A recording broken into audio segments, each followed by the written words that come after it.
Daily current news में आपका स्वागत है। आज का हमारा विषय है भारत यूरोपीय संघ एफटीए वार्ता। तो आइए देखते हैं सबसे पहले चर्चा के बिंदुओं को। सबसे पहले बात करेंगे ये चर्चा में क्यों है, ट्रेड डील के बारे में, यूरोपीय संघ के बारे में, भारत यूरोपीय संघ संबंध और अंत में चलेंगे अभ्यास प्रश्न की तरफ। तो आइए सबसे पहले बात करते हैं ये चर्चा में क्यों है। हाल ही में प्रधानमंत्री नरेंद्र मोदी और यूरोपीय आयोग की अध्यक्ष उर्सुला वान डेर लेयन तथा यूरोपीय परिषद के अध्यक्ष एंटोनियो कोस्टा के बीच भारत यूरोपीय संघ मुक्त व्यापार समझौते यानी एफटीए के शीघ्र समापन, IMEEC गलियारे के कार्यान्वयन और यूक्रेन संघर्ष की त्वरित समाप्ति पर चर्चा हुई। भारत के विदेश मंत्री एस जयशंकर और यूक्रेन के विदेश मंत्री के बीच भी द्विपक्षीय चर्चा में युद्ध के शीघ्र समाधान और साझा शांति प्रयासों को प्राथमिकता दी गई। नेताओं ने भारत EU संबंधों की रणनीतिक साझेदारी, राजनीतिक आर्थिक तालमेल तथा वैश्विक स्थिरता में भारत की भूमिका को दोहराया। आइए अब जानते हैं ट्रेड डील यानी एफटीए के बारे में। भारत यूरोपीय संघ एफटीए वार्ताएं तेज गति से चल रही हैं और दोनों पक्षों का लक्ष्य 2025 के अंत तक समझौते को अंतिम रूप देना है। एफटीए से भारतीय और यूरोपीय बाजारों को साझा पहुंच मिलेगी। इसके साथ ही उत्पादन नेटवर्क, निवेश, टेक्नोलॉजी और ई-कॉमर्स, आपूर्ति श्रृंखला, हरित प्रौद्योगिकियों और व्यापार नियमों में सहयोग भी बढ़ेगा।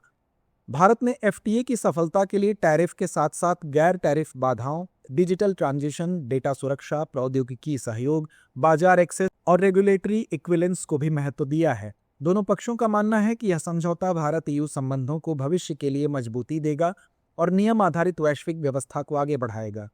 आइए अब जानते हैं यूरोपीय संघ के बारे में। यूरोपीय संघ 27 देशों का एक राजनीतिक आर्थिक संघ है जिसका मुख्यालय ब्रसेल्स, बेल्जियम में है। इसका उद्देश्य यूरोपीय महाद्वीप में शांति, लोकतंत्र और आर्थिक सहयोग को बढ़ावा देना है। यह राष्ट्रों के बीच सहयोग, साझा नियमों और सदस्य देशों के लोगों की आवाजाही की सुविधा के लिए महत्वपूर्ण है।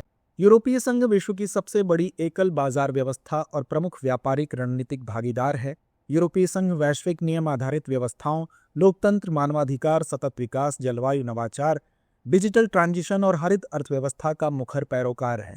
भारत के साथ EU का राजनीतिक आर्थिक सहयोग 1960 के दशक से रहा है और हाल के वर्षों में यह रणनीतिक साझेदारी इंडो पैसिफिक व सतत विकास के लिए और भी सक्रिय हुआ। आइए अब जानते हैं भारत यूरोपीय संघ संबंध के विषय में। साझा मूल्य, दोनों लोकतंत्र, बहुपक्षवाद, मानवाधिकार, समावेश और समृद्धि पर जोर देते हैं। आर्थिक तालमेल, भारत यूरोपीय यूनियन को विशाल उभरते बाजार के रूप में अवसर देता है और EU भारत के आर्थिक विकास, हरित प्रौद्योगिकी, निवेश, वस्त्र और इलेक्ट्रॉनिक्स क्षेत्रों में प्रमुख भागीदार है। रणनीतिक सहयोग, भारत हिंद प्रशांत क्षेत्र में EU के लिए एक अहम रणनीतिक भागीदार है। व्यापार वृद्धि, दोनों पक्षों के मध्य एफटीए से द्विपक्षीय व्यापार को बढ़ावा मिलेगा, सप्लाई चेन और नवाचार को मजबूती मिलेगी। वैश्विक चुनौती, रूस यूक्रेन युद्ध के अंत और वैश्विक स्थिरता में भारत की पहल और मध्यस्थता को EU विशेष महत्व देता है। तो आइए अंत में नोट करते हैं आज का अभ्यास प्रश्न। भारत यूरोपीय संघ मुक्त व्यापार समझौते के संदर्भ में निम्नलिखित कथनों पर विचार कीजिए। पहला, भारत EU एफटीए का लक्ष्य 2025 के अंत तक समझौते को अंतिम रूप देना है। दूसरा, यह समझौता केवल वस्त्र और इलेक्ट्रॉनिक्स क्षेत्र तक सीमित है। उपर्युक्त में से कौन सा या से कथन सही है या है? विकल्प A केवल 1, विकल्प B केवल 2, विकल्प C 1 और 2 दोनों या विकल्प D ना तो 1 ना ही 2। तो इस प्रश्न का जवाब कमेंट बॉक्स में देना ना भूलें। धन्यवाद।